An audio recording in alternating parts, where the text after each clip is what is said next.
Profissionais da saúde estética, tudo bem com vocês?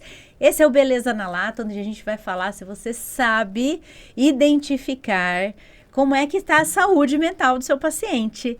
Episódio anterior falamos de questões relacionadas à psiquiatria, à psicologia, então te convido a revisitar esse episódio.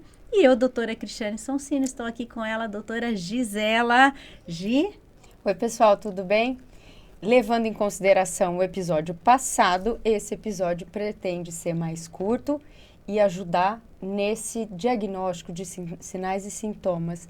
E a gente não vai falar muito diagnóstico, né, Cris? Eu vou até corrigir aqui. Vamos reconhecer, A gente né? vai reconhecer quais são os sinais e sintomas para poder encaminhar para o profissional da área que estamos aqui com elas hoje. Doutora Isa e doutora... A gente já está super íntima, né? Porque elas são muito queridas, então a gente está super íntima.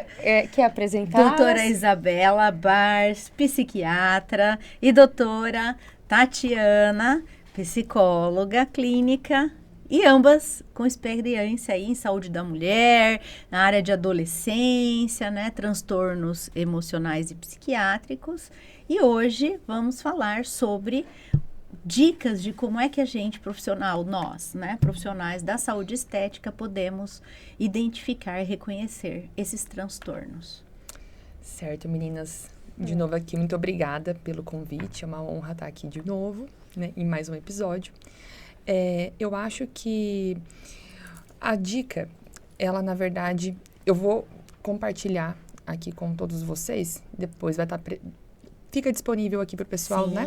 Um link, né, que inclui uma tabela, que são perguntas fundamentais, né, que os estudos mostram, que direcionam o profissional que está ali nessa linha de frente, né, o profissional da saúde estética, para em todos e qualquer paciente fazer parte da anamnese, né? Perguntas que vão ajudar a entender o propósito daquele procedimento para aquele paciente, né? A expectativa daquele procedimento, que o paciente tem em relação àquele procedimento, porque se o profissional ele vai querendo uma conversa ali na anamnese, em que o objetivo é só o procedimento estético, né? As chances de isso ser iatrogênico, né, para o paciente, não no sentido do procedimento fazer mal em si, ser mal realizado, né, do ponto de vista profissional. Mas para o paciente, isso acaba sendo muito grande, né? Então, essas perguntas, eu posso falar cada uma delas, mas eu acho que acaba estendendo um pouquinho, não sei como que a gente está de tempo, meninas. Acho que pode ler algumas, né, e depois a gente deixa o link. Né? Tá, então, eu vou exemplificar algumas, tá bom? Deixa eu pegar minha colinha aqui. Ó, a pergunta número 1. Você está muito preocupado com a sua aparência de alguma forma? Ou você está infeliz com a sua aparência? Número 2. Peça ao paciente para descrever sua preocupação fazendo uma pergunta como: o que você não gosta em sua aparência? Ou, você pode me contar sobre a sua preocupação? Posso ler mais uma? Pode. Claro. Eu acho que pode ler mais, né? Pode ler. Eu tenho 5 aqui. Vamos ver se vamos ver se... Bom, pergunta número 3. Pergunte se há outras áreas do corpo que você não gosta. Por exemplo, você está insatisfeito com algum outro aspecto da sua aparência, como seu rosto, pele, cabelo, nariz, ou formato ou tamanho de qualquer outra área do corpo? 4. Verifique se o paciente está preocupado com essas falhas percebidas perguntando: quanto tempo você estima que gasta por dia pensando na sua aparência, se somar todo esse tempo que gasta? Ou essas preocupações preocupam você? Na verdade, eu achei um pouco redundante essa pergunta, mas enfim. Sim. Se o paciente... entendi agora. Na verdade, eu acho que ele está querendo dizer com essa pergunta a percepção do paciente sobre aquela preocupação mesmo. E uma das... Enfim, gente, tem 7 perguntas. Se os pontos que estão incomodando ele ficam incomodando, né? Então, Cris, exato, porque o que acontece? Muitas vezes o paciente, ele não vai trazer isso como um problema, né? E é função do profissional que está ali identificar aquele problema. Por exemplo, no transtorno dismórfico corporal, o mais comum é que o paciente não tenha insight, que seria o quê? Percepção da própria doença. Então, para o paciente não vai fazer sentido, né? Aquilo, o profissional questionar, aquilo realmente é um funcionamento que para ele tem que ser daquele jeito. E ele não se reconhece como disfuncional, como adoecido. Ele vai estar adoecido exatamente porque ele não se questiona sobre isso, não é Exatamente, verdade, doutor? exatamente. Ele E tá vai ser a adoecido, ele não gente se profissional questiona. que vai questionar isso, né? Vai perceber que, nossa, doutora, eu acho que eu passo umas 4 horas se somar tudo, mas isso te preocupa? Não. Opa, se o profissional ouviu isso e não achou estranho, né? Não é só porque o paciente minimiza isso que a gente tem que minimizar. Né? Esse minimizar do paciente que tem que chamar a atenção. E assim, e tá até fora aqui dessas perguntas, e esse artigo até que eu revisei para vir aqui conversar com vocês, trazer um pouquinho mais de conteúdo científico, eles até falam, né, que o profissional ele pode questionar o paciente se ele já procurou outros procedimentos estéticos, se ele já recebeu negativas quanto aos procedimentos estéticos, quais procedimentos ele já fez. Porque o histórico desse paciente, geralmente, que tem um transtorno envolvendo a imagem, a chance de que seja grande. Posso né? te dar um exemplo que eu recebo? Por favor. Quando o paciente vai na clínica A, B, C, D, E, F e vem na minha, que é a G, e ele fala que passou por todas essas e ninguém resolveu o problema dele. Por quê? Quando você vai num profissional e ouve uma segunda opinião, isso a gente faz com qualquer profissional, tudo bem, é fato, somos profissionais da saúde e somos pacientes. Agora, se eu vou ouvir umas 5 ou 6 opiniões diferentes em curto espaço de tempo por algo que não envolve risco de vida, né? Porque uma coisa, eu tenho uma lesão, foi vista numa imagem, opera, não opera, faz químio, não faz químio, trata... Isso é importante. Então, eu vou ouvir serviço, centro. Agora, sim, minha ruga, né? Então, assim, não é menosprezando, mas e que impacto isso tem na saúde do indivíduo a ponto dele ficar indo de clínica em clínica e queixando de todas elas, né? Do ponto de vista de que se eu analiso e todos fizeram o procedimento correto, porque tem isso também. Ué, mas todo mundo fez o que eu também faria, né? De procedimento. Então tem alguma coisa estranha ali. Com né? certeza, Cris. Na frequência, frustração gritando, uma frustração né? gritando. Aí, Por falando, que "Opa". ninguém resolve o que eu preciso? E outra, curto espaço de tempo. Isso. Mas nesse ano você já fez o quê? Aí, eu tô no mês de março e a pessoa já fez muitos procedimentos, inclusive os mais agressivos, né? Então, a gente tem como ter esse parâmetro, né? Com certeza. E assim, outros sinais que nem são, às vezes, de distorção de imagem em si, mas que podem te sinalizar que você está ali com um paciente psiquiátrico.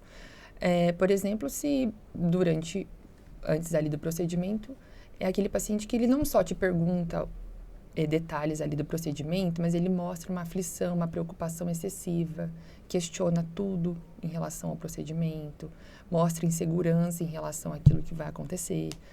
Calma aí, esse paciente não é ansioso, né? É uma preocupação só com isso? Ou ele realmente é aquele paciente que, às vezes, um sangramento que é comum ali do procedimento, um inchaço que é comum, ou, às vezes, até uma parte que não sai tão legal, que também é um risco que acontece. Qual que é a proporção disso? Isso vai gerar, é verdade. Isso vai gerar nesse paciente, né? Uma Então, simples vermelhidão. Fez um peeling suavezinho, ficou levemente vermelho. E isso pode causar uma crise de pânico, né? não, Pode. exatamente. A gente tem pacientes que mandam mensagem, coração acelera, uma preocupação, não dormir à noite. E quando a gente vai ver, era algo previsto, né? E é algo, né, Cris, que Sim. até para o profissional que está ali, ele também tem que se proteger, né? Porque é aquele paciente que pode te desestabilizar, né? Que pode fazer você se questionar da sua habilidade, né? Do que você faz. Então, o paciente estar tratado disso também te garante, né? Você ter mais segurança para atuar, Então, isso são sinais. Por exemplo, o paciente que é muito restrito em questão de horário, mas é porque você vai entender, é porque ele é um horário que ele não quer ser visto. É aquele paciente que só quer sair à noite, porque ele tem problema, porque ele acha que ele é muito pálido. E aí, eu vi muito questão disso, e eles exemplificam muito para pacientes que procuram bronzeamento. E eu achei muito interessante. Que legal. Eu não tenho muito dado científico aqui no Brasil, né, de quanto que os pacientes procuram hoje em dia, né, bronzeamentos. E esses estudos, né, eles vêm mudando muito, mas eles exemplificaram muito isso, né. E eu achei um dado interessante, porque são detalhes do funcionamento do paciente que passa muito batido, né. Mas o paciente, ele já se apresenta desde do momento que ele procura a gente. Né? Às vezes a forma dele se comunicar com a gente, a pressa dele para ser atendido, né? Não, mas tem que ser ontem. Já na agenda, no agendamento, eu já tenho indícios, né? Já tem indícios. Não, porque o meu caso é muito grave, é muito importante. Eu preciso que você consiga me atender. Acho E que aí você vai lá, o profissional está com esse dado, né? Do paciente que veio com esse discurso. E realmente pode ser muito grave. No sentido de risco de consequências realmente aí graves para o paciente. Mas aí você vai avaliar e é uma preocupação desproporcional com aquela demanda, né? Eu acho que o profissional, ele não pode minimizar isso e vida que segue. Né? É momento de questionar esse comportamento. Eu acho que isso que a doutora está falando entra em avaliar a autoaceitação do paciente. Como ele construiu a imagem dele, né? Então, uma pessoa que não sai, né? Porque, eu acho que eu sou muito pálido, eu não vou sair de dia, não quero que as pessoas vejam, não sei o quê. Isso está te mostrando um pouco sobre a autoaceitação, né? Uma coisa é você falar, não, eu quero melhorar algo. Outra coisa é o seu paciente vir com um discurso assim, nada dá certo na minha vida porque eu sou assim, eu sou assado, né? Eu não gosto de mim em nada, por exemplo, né? Então, quando você pergunta para o seu paciente, qual é a sua expectativa? A minha expectativa é mudar de vida, né? A minha vida é mudar de vida, é mudar como pessoa. Ou a minha expectativa é, a partir disso, começar a trabalhar, começar fazendo isso. Por exemplo, uma pessoa com depressão, né? Que vai buscar na parte estética, né? Uma forma, acredita que aquilo ali vai ser um impulso para ela sair da cama, para ela sair do sofrimento e não sei o quê. A pessoa que chega e fala, não, eu tô fazendo isso porque é a partir disso que eu acho que a minha vida vai começar. Opa! Mas eu vejo isso, assim, nas pacientes que se separam. Tanto mulher quanto homem, independente do gênero. Então, assim, é porque eu me separei, agora é vida nova. Isso. Aí isso, para mim, tem um impacto. Então, certamente eu preciso encaminhar, porque... E eu pergunto assim, e eu brinco, eu falo assim, mas separação tinha que ser uma coisa boa, né? Aí, porque você está se livrando de um problema, eu brinco, né? E, na verdade... Às vezes a pessoa não queria separar, ou às vezes tem nuances, né? Então, essa é uma das pacientes. A outra paciente ou outro paciente que eu vejo é quando você falou muito sobre o luto. O luto que a pessoa passa da vida adolescente para a vida adulta. Eu identifiquei, não sabia que isso existia, mas já fiz uma correlação aqui no meu raciocínio clínico. Então, deve ter luto no qual a gente passa, né? Uma amiga minha passa, na qual você sai da vida adulta e vai para pré-menopausa. Ou menopausa, pós-menopausa, sei lá. Eu trabalho com mulheres e tenho passado por esse momento na vida também. Então, deve ser outro luto. Exatamente, é outro luto. É grande. É outro luto. Nós passamos por muitos lutos. E de fase de vida, são os lutos mais difíceis. A gente acha que luto é só, quando eu perdi o meu parceiro, meu marido, é porque alguém faleceu. Não, não é. A gente vivencia lutos com o nosso próprio corpo, com a nossa própria... a fase do desenvolvimento que a gente está passando, com várias coisas. Aliás, nós precisamos, para ter qualidade de vida, conseguir lidar com esses lutos. Mas às vezes a gente não consegue. E é aí que vem o adoecimento psíquico. E é aí que muitas vezes, como dói, O ser humano, ele quer sair da dor, quem gosta de sentir dor, né? Então, eu preciso resolver, eu preciso sair disso o mais imediato possível. Então, eu vejo, assim, um discurso de um paciente muito imediatista, tipo, eu preciso disso logo, vem numa questão de ansiedade, mas também vem um sinal como essa pessoa não está querendo sentir dor, né? E se vier uma dor de uma fantasia que ela criou de, eu vou ficar de tal jeito, isso vai melhorar a minha vida, e não melhorar, porque não é só a estética que vai melhorar a sua vida, né? Então, assim, essa questão do luto tem esses sinais ou de uma coisa muito imediata, porque é um sofrimento muito grande e às vezes a pessoa quer sair daquilo de qualquer forma, né? E também essa fantasia, essa ideologia que se coloca a partir daquela atividade que você está fazendo, né? São sinais também. Mulheres que amamentam.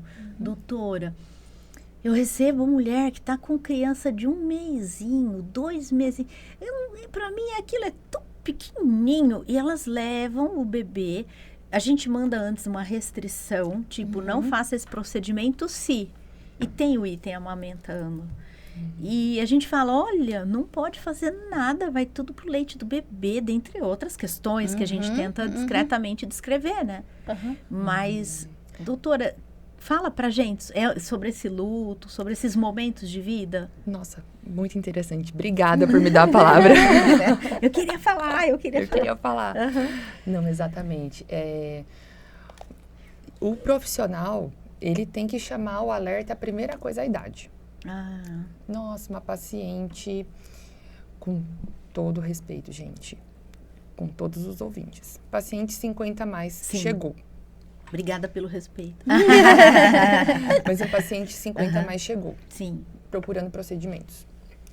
Perfeito, a pessoa está se cuidando, mostra que ela está ali, né? E 50 anos, pelo amor de Deus, né? Todo mundo, hoje em dia, está inteiraço. Tá E muita vida. Mas o olhar tem que estar atento, né, para quanto aquele paciente está se preparando e está vivendo esse processo de envelhecimento, né? A idade já vai ter que chamar atenção para o profissional abrir o ouvido para isso, né? O quanto que aquele procedimento é adequado, né? O quanto que aquele procedimento é a fim de ficar conservada ou é a fim de não estou aceitando o que está acontecendo, né? Porque esse é o primeiro passo. Exato, esse é o primeiro passo. Que seria entender a melhora ou entender a resolução total, né? Eu entendo, vou envelhecer e estou melhorando, quero melhorar. Ou estou envelhecendo, não estou gostando e quero que corrija isso. Que é a negação, né?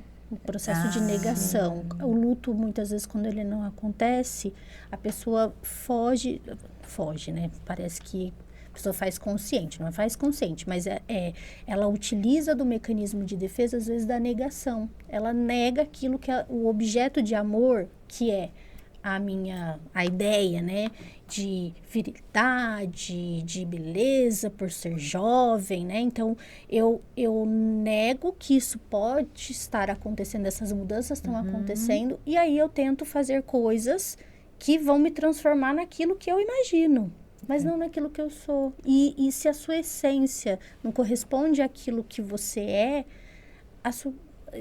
fica frágil. É construir na areia, né? E para o profissional, né, que está ali de estética, que olha para isso, e ele não vai, às vezes, encaminhar diretamente já o paciente.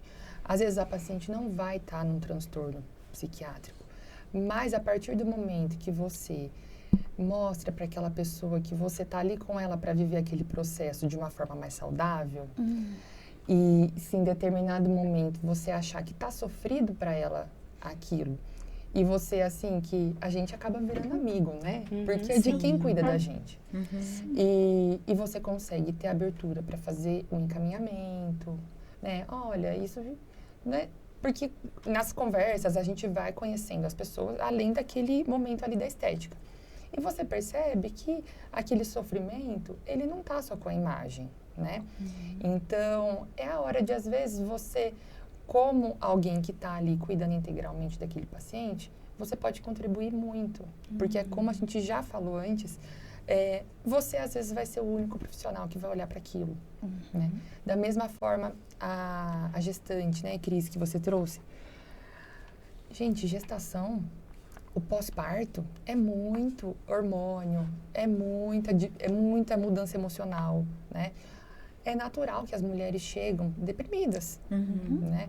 Deprimidas e gritando por procedimentos para melhorar a autoestima, porque a autoestima da mulher fica, assim, uma loucura, né? Tem muita mudança hormonal no corpo e tal. Acolher aquilo, né? Aquela angústia dessa puérpera, dessa mãe que está ali amamentando, né? Ao invés de simplesmente falar para ela, você não pode, mas explicar para ela, calma, tá difícil viver esse momento, o que você acha de você passar por um profissional que vai te ajudar? Eu vou querer te ver daqui um tempo pra gente fazer esse procedimento. Você não vai perder uma cliente, você vai vincular uma cliente, né? E mais do que isso, você vai cuidar dela de verdade, né? Porque, assim, procedimento estético, a gente sabe que a maioria deles, na verdade eu não sei, Cris, eu tô falando da minha cabeça, não são permanentes. Muitas coisas vão precisar fazer manutenção, elas se renovam, vão tendo outras possibilidades. É como em academia, tem sempre que fazer. E graças a Deus, né, Cris? Sim. Mas o paciente vai estar ali, né? Ele vai confiar em você depois, ainda mais, quando ele vê que você olhou para além do que aquele procedimento ia trazer, sabe? Perfeito. Eu achei perfeito, porque encerra muito do que a gente queria falar, né? Eu acho que fecha muito do que a gente queria falar, porque nos mostra que muitas vezes a saúde mental não estando adequada para aquele momento do procedimento, ele pode ter soluções. Então, o encaminhamento para um profissional em que você trabalhe de forma conjunta não deixa com que o procedimento estético seja impeditivo. Você continua com aquele paciente, acompanhando o paciente, tornando ele com uma autoestima melhor, porque realmente tem que melhorar algumas coisas e a gente tem esse potencial, né?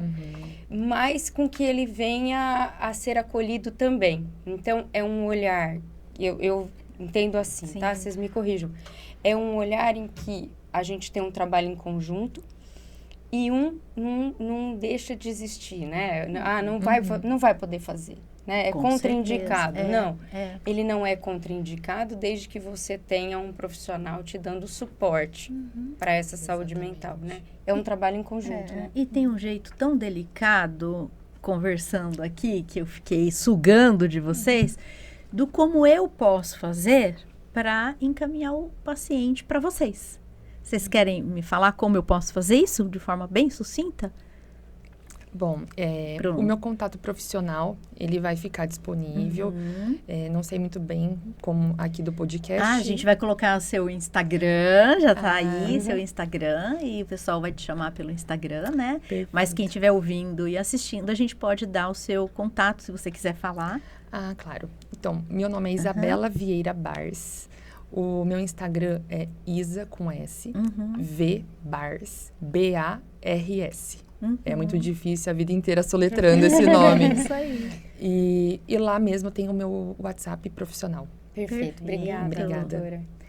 O meu também é um pouquinho difícil, Tatiana com T-H-A-T-I-A-N-A. G Psicologia, Tatiana G. E lá também tem o meu contato profissional, a minha clínica chama Espaço Acolher, né? A gente está aí já há 14 Espaço anos. Acolher, Isso, que lindo. porque a ideia é essa mesmo, acolher, né, os pacientes. Eu acho que é o que eu carrego na minha clínica como porta-bandeira e é o que eu posso oferecer, assim, né, de sugestão para vocês que trabalham na área de estética, né, o acolhimento. Eu acho que isso ajuda muito. Cris, para quem está no Spotify e não está vendo a imagem, né, depois abre, porque vai ter o link, né, para a gente poder passar para vocês os artigos, que são muito importantes, vocês lerem os artigos e acompanharem o que a gente veio falando aqui, junto dos artigos que tem todas as dicas. Mas às vezes as pessoas estão no Spotify, então depois pega um tempinho e abre ou no celular ou no computador, né? Esperamos ter apresentado algumas ideias bem legais para você, tirando você da zona de conforto, onde a gente leva você a raciocinar em que nós temos que priorizar a saúde mental dos nossos pacientes e a nossa, porque profissional da saúde também precisa de saúde mental, esse é um outro assunto, né?